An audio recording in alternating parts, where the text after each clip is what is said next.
இன்னைக்கு என்னோட வேல்மாறல் பூஜை எப்படி இருந்துச்சுன்னா, சோதனை மேல் சோதனை போதுமடா சாமி அந்த மாதிரி தான் இருந்துச்சு. ஆமாங்க, இன்னைக்கு என்னோட வேல்மாறல் பூஜையோட 25வது நாள்.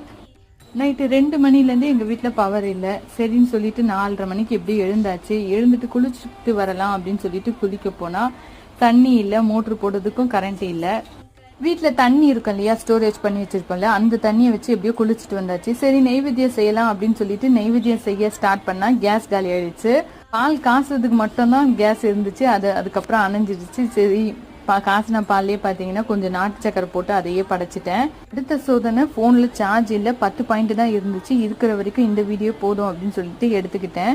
இதுவும் எனக்கு சந்தோஷம் தாங்க. ஏன்னா இந்த சின்ன தடங்களோட என்னோட பூஜை சந்தோஷமா சூப்பரா நிறைவடைஞ்சது இல்லையா. அதுதான் முருகர் எனக்கு சோதனை தந்தாலும் அதுல இருந்து காப்பாத்திக்கிற ஒரு வழியும் தந்தாரு. பாய், நெக்ஸ்ட் வீடியோல பார்க்கலாம். நம்ம சேனலை